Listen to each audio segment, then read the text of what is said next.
Good morning students. आज से हम फिजिक्स का क्लास 11 में शुरू कर रहे हैं। 12 तो बहुत पहले से चल ही रहा है, लेकिन आपके भी क्लासेस शुरू हो गए होंगे या ज़्यादातर क्लासेस शुरू होने वाले हैं, इसलिए हम 11th का शुरू करें। वेरी बेसिक से पढ़ाना शुरू करेंगे, जिससे कि आपका कॉन्सेप्ट क्लियर होता जाए। जैसे पहला आपने पढ़ा है एक टर्म, बार बार ये टर्म आपको आता साइंस। लोग कहते हैं व्हाट इज साइंस। जैसे कुछ लोगों का concept physics, chemistry, math, bio वो साइंस है, बट साइंस जो है this word come from Latin word scientia. क्या है? लैटिन वर्ड, इस वर्ड है साइंसिया, मीन्स नॉलेज, मीन्स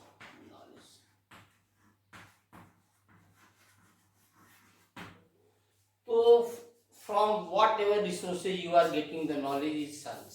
आपको जहां से भी, जिस माध्यम से भी आपको नॉलेज मिल रहा वो क्या है? वही साइंस है। इसलिए ऐसा कभी मत कहिए कि फिजिक्स, केमिस्ट्री साइंस है, अदर चीजें साइंस नहीं।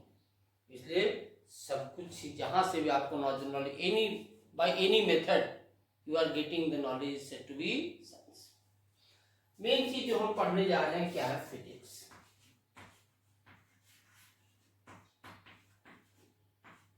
फिजिक्स क्या है? लोग कहते हैं it is the branch of science, ये भी सही है, but physics is really study of nature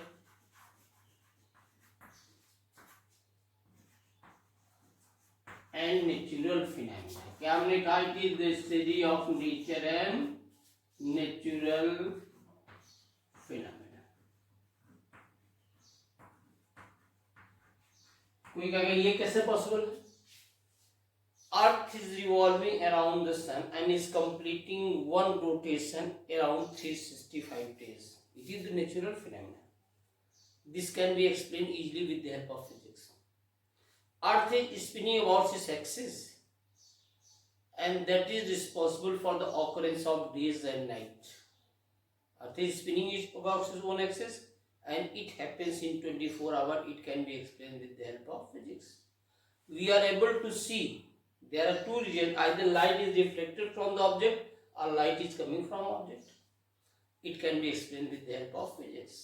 Images are formed on the retina. This is the phenomena of light. It can be explained easily with physics. If there is no friction on the surface of Earth, you are unable to walk. So physics is what? Physics is nothing but the study of what? It is the study of nature and natural phenomena. हमने क्या कहा? You are able to walk, occurrence of days and night, ये सब क्या? These are the natural phenomena. Falling of mango from the tree due to the gravitational pull of Earth. Falling of mango is the natural phenomena, but who can explain? It is the physics which can explain why mango is falling. So physics is study of nature and natural phenomena. लेकिन physics हम study कैसे करते हैं? जैसे कुछ हमारे पास क्या होते हैं, कुछ साइंटिफिक मेथड होते हैं। हम फिजिक्स क्या करते हैं? जैसे आप एक्सपेरिमेंट करते हैं तो उसमें क्या अडॉप्ट करते हैं? आप साइंटिफिक मेथड से आप आगे बढ़ते हैं। इसमें पहला क्या है?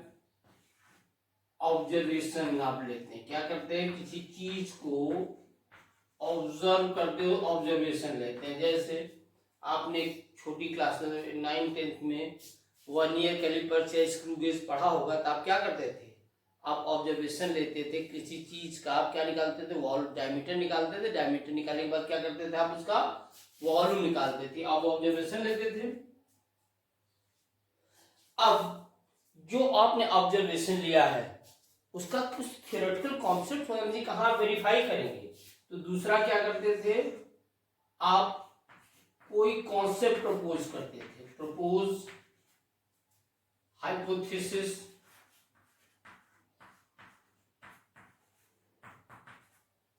और कॉन्सेप्ट। सिंपल चीज है, कोई हमने ऑब्जर्व किया तो ऑब्जर्वेशन को टेस्ट करेंगे ना, तो टेस्ट का क्राइटेरिया क्या होगा? तो जो क्राइटेरिया हम सेट करते हैं, जैसे हमको वॉल्यूम निकालना है, एक सिलेंडर दिया हुआ है, तो कैपिटल वी वॉल्यूम क्या होगा? पाई आर स्क्वायर एच। हम एक थ्योरी प्रपोज करेंगे ना, उसी थ्योरी के बेसिस पे उस हाइपोथेसिस को हम टेस्ट करते हैं। अब देखिए हमने क्या किया, हमने एक थ्योरी तो प्रपोज कर दिया, तीसरा क्या करेंगे? वैलिडेट करते हैं या टेस्ट करते हैं, वैलिडेट और टेस्ट द थियोरेटिकल कॉन्सेप्ट या द कॉन्सेप्ट प्रपोज्ड। जो हमने कॉन्सेप्ट प्रपोज किया है उसको हम टेस्ट करते हैं, कैसे? By experimental method. और लास्ट में क्या करते हैं? उसको ऑब्जर्वेशन जो हमारा रिजल्ट आता है उसको हम कोई भी चेंज करते हैं अगर रिक्वायर्ड हो। अगर रिक्वायर्ड ना हो तो there is no change in observation. तो हम कहीं थियोरेटिकल कॉन्सेप्ट गड़बड़ हो गया तो हम क्या करते हैं? मॉडिफिकेशन करते हैं। क्या करते हैं लास्ट में? Modification of concept. उस कॉन्सेप्ट को, उस हाइपोथेसिस को हम क्या करते हैं? मॉडिफाई करते। इफ नीडेड, कोई जरूरी नहीं कि उसको करें, इफ नीड। तो आपने कहा क्या पढ़ा? Science it is the knowledge, physics it is true that it is the branch of science, but in physics what we are doing, we are studying the nature and natural phenomena। लेकिन अगर कोई scientific science है तो उसको हम कैसे एक scientific parameter set करते हैं, उसी साइंटिफिक पैरामीटर पे हम अपने ऑब्जर्वेशन को टेस्ट करते हैं, एक थ्योरी प्रपोज करते हैं, उसको टेस्ट करते हैं। अगर वहां कोई भी गड़बड़ी आती है तो हम अपने कॉन्सेप्ट को मॉडिफाई करते हैं। ठीक, लेकिन मेन क्वेश्चन है आखिर हम फिजिक्स में पढ़ते क्या है? हम फिजिक्स तो पूरा पढ़ डाले, हमको लगता है आप 6-7 से ही फिजिक्स पढ़ते हैं, लेकिन कोई पूछता होगा आखिर आप फिजिक्स में क्या पढ़ रहे हैं? तो आप कहते हैं सर एक्सपेरिमेंट करते हैं, थ्योरी करते हैं, न्यूमेरिकल लगाते हैं, लेकिन ये मतलब कोई नहीं होगा। फिजिक्स में आप पढ़ते क्या है? Physical quantity. क्या पढ़ते हैं? Physical quantities.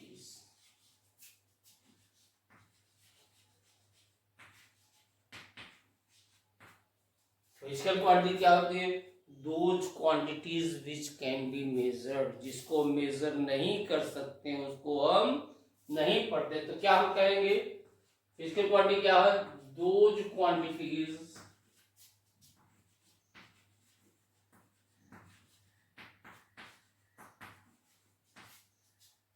which can be measured।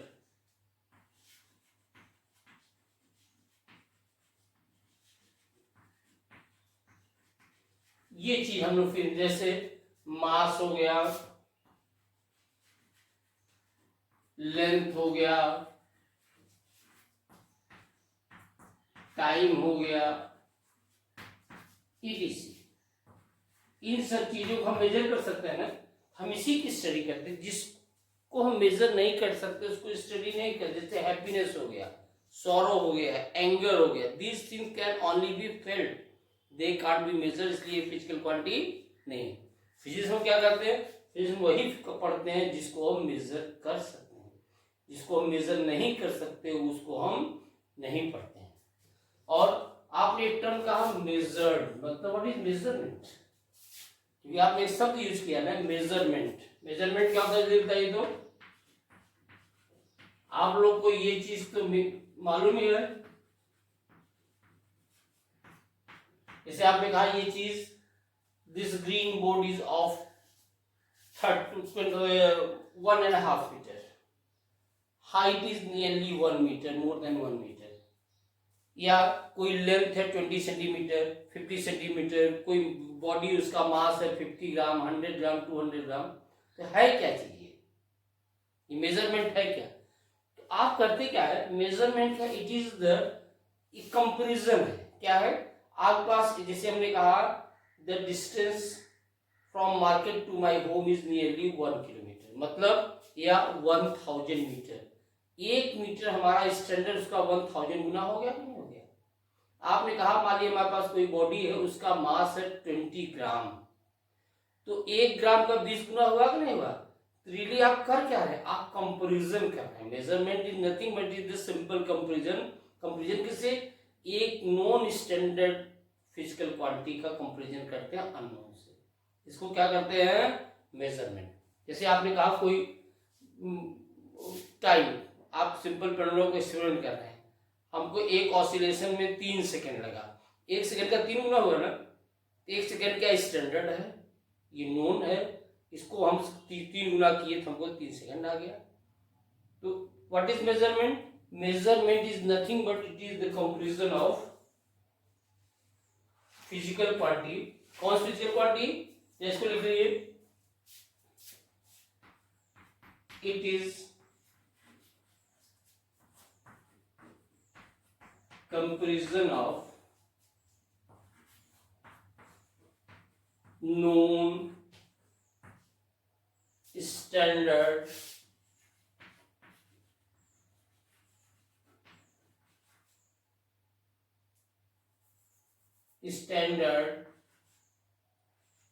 and well defined physical quantity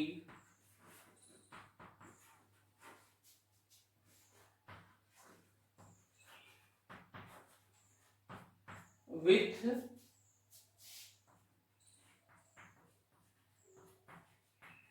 unknown physical quantity या unknown quantity। आप लिखा 10 मीटर, 10 मीटर का मतलब क्या हुआ, 1 मीटर का ये कितना है, 10 गुना है। 100 kg लिख रहे हैं तो मतलब क्या है, 1 kg का कितना है, 100 टाइम्स। मतलब आप क्या कह रहे हैं, 1 kg हमारा स्टैंडर्ड है, हमारा नोन है, उसको हम दूसरी क्वांटिटी से उसको क्या कर रहे हैं, कंपेयर कर रहे हैं। It is the comparative study.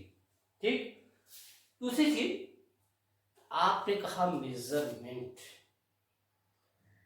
तो मेजरमेंट में क्या क्या चीजें जरूरत पड़ती है। अगर हम कोई चीज मेजरमेंट कर रहे हैं तो उसकी रिक्वायरमेंट क्या होगी, तो दूसरी चीज क्या होगी,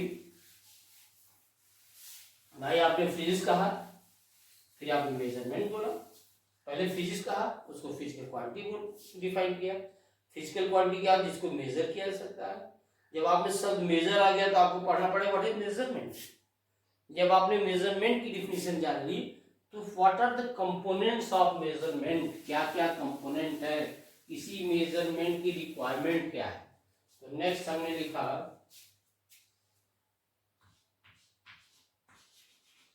कंपोनेंट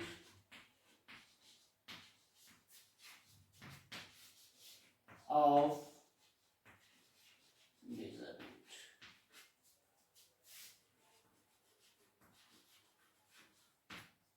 क्या होगा, आपने लिखा 1 मीटर, 100 सेंटीमीटर, 1000 सब बराबर है ना। 1 मीटर क्या है, न्यूमेरिकल वैल्यू है, 1 क्या है, न्यूमेरिकल वैल्यू है, मीटर क्या है, यूनिट है। सिंपल से मतलब है कि किसी भी मेजरमेंट की 2 रिक्वायरमेंट होती है। क्या क्या, पहली है यूनिट। यूनिट क्या है, it is the one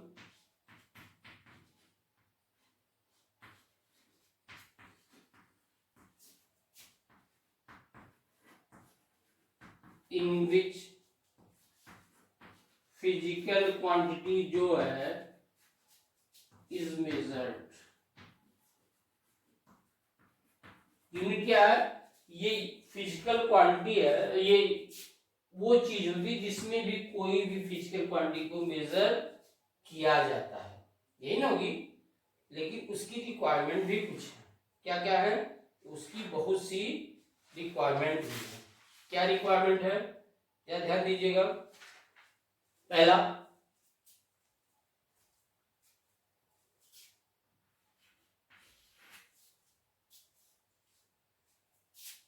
it must be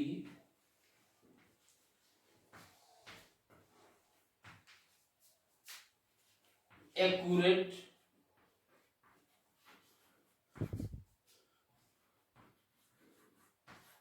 and precise। Precise मतलब समझते हैं, एक्यूरेट होना चाहिए। प्रिसीजन का मतलब all the observation should be very close to each other. जैसे अगर आपने 9th 10th में कोई एक्सपेरिमेंट किया होगा तो आपके टीचर ने बताया होगा टेक 5 ऑब्जर्वेशंस, आपने 5 ऑब्जर्वेशन लिया होगा। एक आध ऑब्जर्वेशन ऐसे आते हैं जो 4 ऑब्जर्वेशन या 3 ऑब्जर्वेशन से एकदम अलग आते हैं, आप उसको कंसीडर नहीं करते हैं क्योंकि वो प्रिसाइज नहीं। तो इफ प्रिसीजन मतलब all the observations should be very close to each other, इसको क्या बोलते हैं, प्रिसाइज। एक्यूरेसी मतलब नियर टू द करेक्टनेस। क्या होना चाहिए, जो भी आप ऑब्जर्वेशन लेते हैं वो क्या हो, एक्यूरेट हो। एक्यूरेट होने के साथ साथ क्या होना चाहिए, प्रिसाइज होना चाहिए। प्रिसीजन के क्या मतलब हमने बताया, ऑल द ऑब्जर्वेशन जो आ रहा हो this should be very close to each other. दूसरा, it must be easily accessible या अवेलेबल, जो भी लिख लीजिए, सिंपल वर्ड लिखिए अवेलेबल।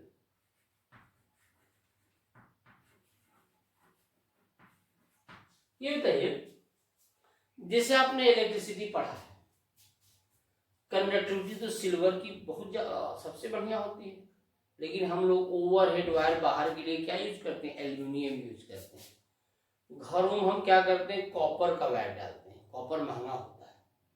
तो आप ये समझ जाइए, किसी चीज की एक्यूरेसी बढ़ाने के लिए हम किसी हद तक नहीं, एक लिमिट के बाहर नहीं जा सकते। ऐसा नहीं कर सकते कि since the conductivity of silver is highest, तो हम पूरे ओवरहेड वायर जो सड़क पे भी लगा हुआ है पोल पर, उसको हम सिल्वर पे लगा नहीं सकते क्योंकि सिल्वर बहुत कॉस्टली है। कॉपर का भी यूज नहीं कर पाते हम लोग, क्यों, कॉपर इटसेल्फ इज कॉस्टली। हम क्या यूज करते हैं, एल्यूमिनियम, जिसकी कंडक्टिविटी कॉपर और सिल्वर से कम है, लेकिन वो उसको हम अफोर्ड कर सकते हैं। याद रखिएगा, it must be easily available.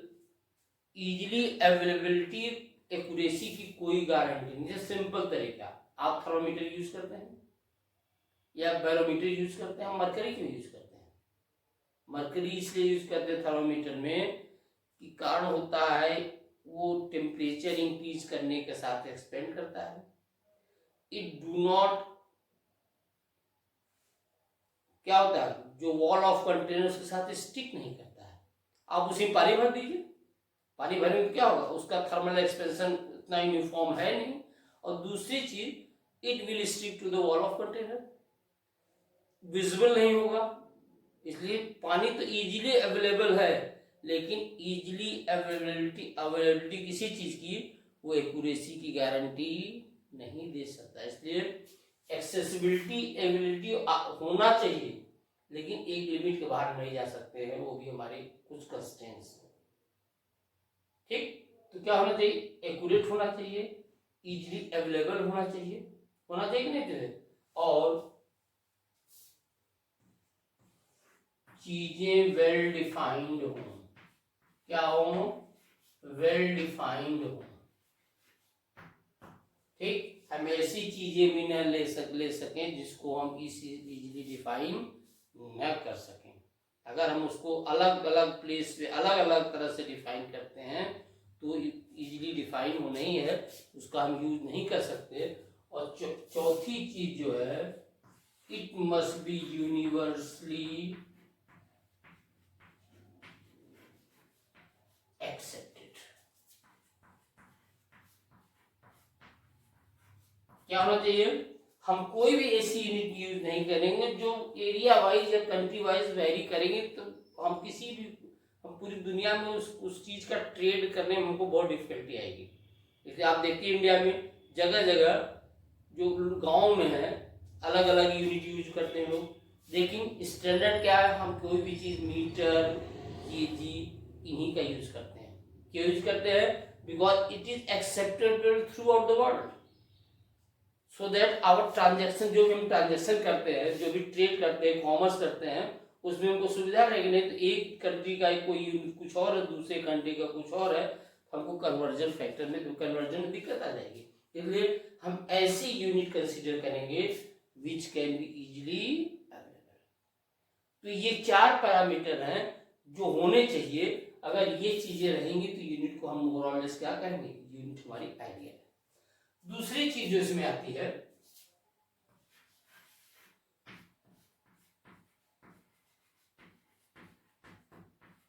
Numerical value. क्या है न्यूमेरिकल वैल्यू? क्या है? It is the magnitude of physical quantity, it is the magnitude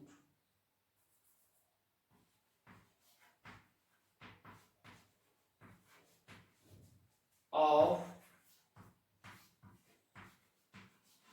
physical quantity।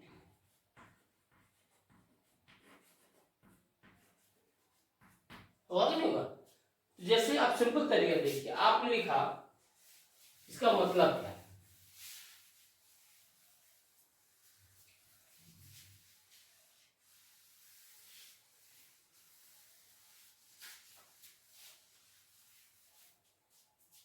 ठीक, आपने लिखा 1 मीटर 100 सेंटीमीटर, तो मीटर तो यूनिट हो गया, 1 क्या हो गया, मैग्नीट्यूड हो गया ना। सेंटीमीटर यूनिट हो गया, 100 क्या हो गया, मैग्नीट्यूड हो गया ना। वही तो न्यूमेरिकल वैल्यू है कि 100 गुना 10 गुना 1 गुना क्या है, ये मैग्नीट्यूड बताता है। और उसी क्या बोलते हैं, यूनिट। अच्छी और मैग्नीट्यूड बताता है, क्या है, न्यूमेरिकल वैल्यू। इसी को आपने क्या लिखा, 1000 मिलीमीटर। अब आप ये बताइए, अगर आप इसको ध्यान दें, ये N1 हमने बोला, ये U1, न्यूमेरिकल वैल्यू N1 हो गई, यूनिट U1 हो गई। अगर इसको देखें तो इसको हमने दूसरा न्यूमेरिकल वैल्यू बोला, तो यूनिट भी तो दूसरी हो गई, और ये तीसरा न्यूमेरिकल वैल्यू हो गया, यूनिट भी तीसरी हो गई। लेकिन ये क्या है, product of numerical value and unit is constant. आपने क्या कहा, N1 U1 equals to N2 U2 equals to N3 U3। मतलब in general you can write the product of these two quantities is constant। हुआ कि नहीं हुआ? So you can also conclude that N is inversely proportional to U। जिसकी unit बड़ी होगी उसका numerical value छोटा होगा। जैसे आप देख लीजिए, मीटर बड़ी यूनिट है तो न्यूमेरिकल वैल्यू 1 है, लेकिन जिसका यूनिट बड़ा होगा उसका, जिसका यूनिट छोटा होगा, न्यूमेरिकल वैल्यू बड़ा होगा। देखिए यहाँ यूनिट मिलीमीटर जो छोटा, लेकिन न्यूमेरिकल वैल्यू क्या है, 1000। So this is the relationship between numerical value and unit. आपने बेसिक्स पढ़ा, पहले हमने क्या पढ़ा, साइंस क्या होता है, साइंस के बाद फिजिक्स आया। फिजिक्स हमने आपको बताया it is the study of nature, natural phenomena. फिर बताया फिजिक्स में पढ़ते क्या है, फिजिकल क्वांटिटी पढ़ते हैं। फिजिकल क्वांटिटी क्या है, जिसको मेजर किया जा सकता है। अगर आपने टर्म मेजरमेंट का यूज किया तो व्हाट इज मेजरमेंट, फिर मेजरमेंट के कंपोनेंट क्या है, उन कंपोनेंट को हमने आपको कायदे से डिफाइन कर दिया। तो ये चीजें, हाँ अब आइए, आपने मेजरमेंट पढ़ लिया, तो मेजरमेंट के लिए हमको सिस्टम ऑफ यूनिट चाहिए। भाई हम कैसे मेजर करेंगे, तो पूरी दुनिया में कुछ सिस्टम लिया गया। जैसे पहला है सीजीएस सिस्टम। क्या है, इसको आप पढ़े होंगे छोटी क्लासेस में, ये कोई नया आपके लिए नहीं है। सीजीएस सिस्टम क्या है, सेंटीमीटर। इसको हम गॉसियन सिस्टम भी बोलते हैं। कौन system, it is the Gaussian system.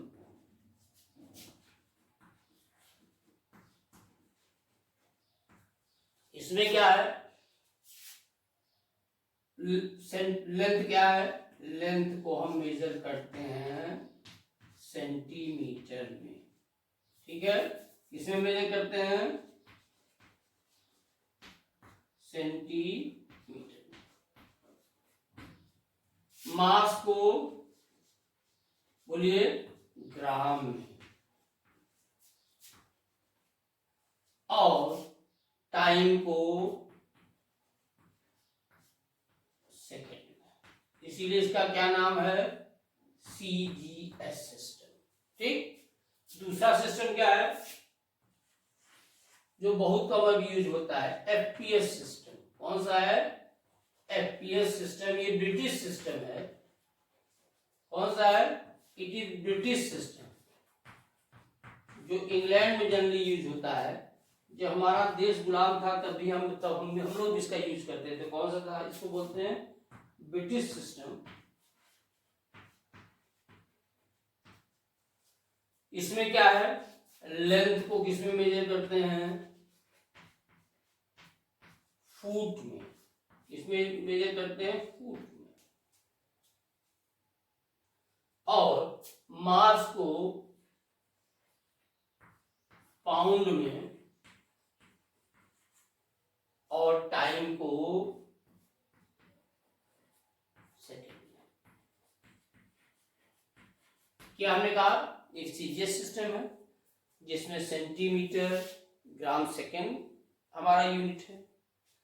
दूसरा एफपीएस सिस्टम है जो ब्रिटिश सिस्टम है, उसमें क्या फुट जो है लेंथ को मेजर करता है, पाउंड मास को मेजर करता है, और टाइम को कौन मेजर करता है, सेकेंड। तीसरा सिस्टम है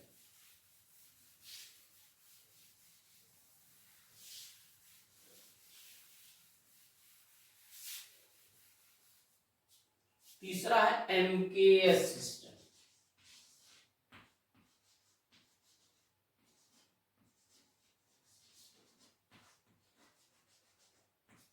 ये क्या है, it is also said to be metric system.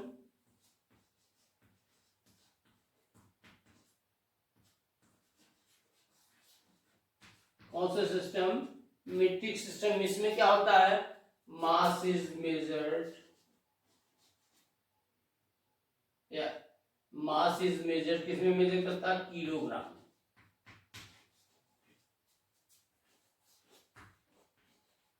ठीक, लेंथ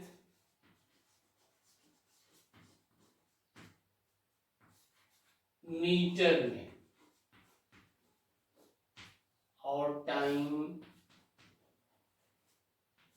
सेकेंड में। इसका भी हम यूज करते हैं। लेकिन जो मोस्ट इंपॉर्टेंट है वो क्या है, एसआई सिस्टम। क्या है, SI system.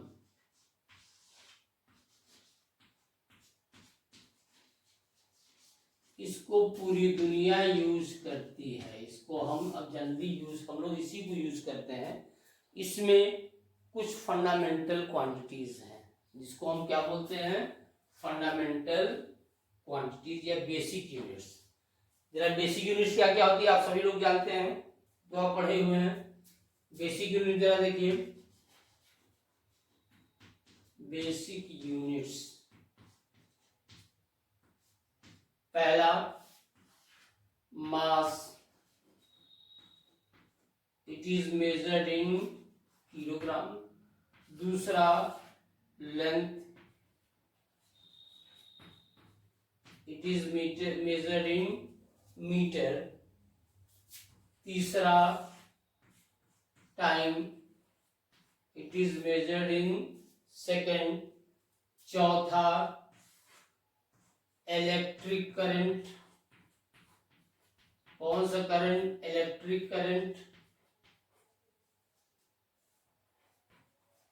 It is measured in ampere. सुना ही नहीं था। पांचवा थर्मोडायनेमिक टेम्परेचर, थर्मो डायनेमिक